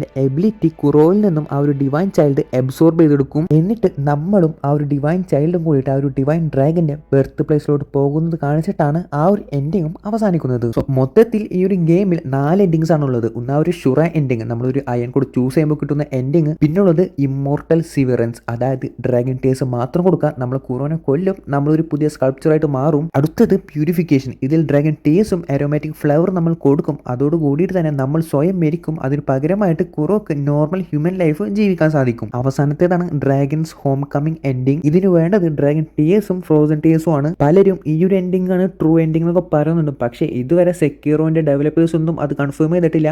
എല്ലാ എൻഡിങ്സിനും ഈക്വൽ ഇമ്പോർട്ടൻസ് ആണ് അവർ കൊടുത്തത്. നിങ്ങൾക്ക് ഈ ഒരു സ്റ്റോറിയിൽ പല കാര്യങ്ങളും മിസ്സാവാനുള്ള ചാൻസ് വളരെ കൂടുതലാണ്. കാരണം ഇതിൽ ഒട്ടുമിക്ക സ്റ്റോറി ഇമ്പോർട്ടൻസ് ആയിട്ടുള്ള കാര്യങ്ങൾ ഒന്നും അവർ വിഷ്വലായിട്ടല്ല കാണിക്കുന്നത്. പകരം ഓരോരുത്തരുമായിട്ടുള്ള കോൺവെർസേഷനിലൂടെയാണ് ഇതെല്ലാം നമ്മൾക്ക് മനസ്സിലാക്കി തരുന്നത്. അതുകൊണ്ട് തന്നെ ഒട്ടുമിക്ക ആൾക്കാരും ഇതെല്ലാം സ്കിപ്പ് ചെയ്യാനുള്ള ചാൻസും വളരെ കൂടുതലാണ്. ഇതിന്റെ സ്റ്റോറി കുറച്ച് കോംപ്ലിക്കേറ്റഡ് ആണ്. ഞാൻ ഈ ഒരു പറഞ്ഞ എക്സ്പ്ലനേഷൻ എത്ര പേർക്ക് മനസ്സിലായിട്ടുണ്ട് എന്ന് എനിക്ക് കറക്റ്റ് അറിയില്ല. എന്തായാലും വൈകാണ്ട് തന്നെ ഇതിന്റെ ഒരു എനിമ റിലീസ് ചെയ്യുന്നുണ്ട്. ആൻഡ് അതിന്റെ ട്രെയിലർ എല്ലാം ഓൾറെഡി റിലീസ് ചെയ്തിട്ടുണ്ട്. പക്ഷെ അത് റിലീസ് ചെയ്ത് കഴിയുമ്പോഴാണ് എത്രത്തോളം ഈ ഒരു ഗെയിമുമായിട്ട് ആ സ്റ്റോറിക്ക് സാമ്യമുണ്ടെന്നെല്ലാം അറിയാൻ പറ്റുക. എസ്പെഷ്യലി അതിന്റെ ഒരു എൻഡിങ്, ഇവരിതിൽ ഏത് എൻഡിങ് ആണ് ചൂസ് ചെയ്യുന്നത്, അത് എങ്ങനെയാണ് ഇവർ ചൂസ് ചെയ്യുന്നത് എന്നൊരു ഐഡിയ ഇല്ല. എന്തെങ്കിലും ഇറങ്ങുമ്പോൾ നോക്കാം. ഈ ഒരു വീഡിയോ കുറച്ച് റഷ് ആയിട്ടാണ് ചെയ്തത്. അതുകൊണ്ട് തന്നെ അതിന് പല പ്രശ്നങ്ങളുണ്ടെന്ന് എനിക്കറിയാം. ഞാൻ പറഞ്ഞതിൽ എന്തെങ്കിലും മിസ്റ്റേക്കുകളൊക്കെ ഉണ്ടെന്നുണ്ടെങ്കിൽ താഴെ കമന്റ് ചെയ്യാം. ഞാൻ പറഞ്ഞ പോലെ ഞാനൊരു അയൺ കോഡിങ് എൻഡിങ് മാത്രം എത്തിയിട്ടുള്ളൂ. ബാക്കിയുള്ള എൻഡിങ്സ് എല്ലാം ഞാൻ നെറ്റിലെല്ലാം സെർച്ച് ചെയ്തതിന് ശേഷമാണ് ഇവിടെ പറയുന്നത്. ഈ ഒരു ഗെയിം നിങ്ങൾക്ക് ഏത് എൻഡിംഗ് ആണ് കിട്ടിയത്, നിങ്ങൾക്ക് ഏത് എൻഡിംഗ് ആണ് കൂടുതൽ ഇഷ്ടപ്പെട്ടതെന്നും കൂടി താഴെ കമന്റ് ചെയ്യാം. ഇനിയും ഇതുപോലത്തെ മറ്റ് വീഡിയോസിന് വേണ്ടി ചാനൽ ഒന്ന് സബ്സ്ക്രൈബ് ചെയ്യാം. അപ്പോൾ ഓക്കെ.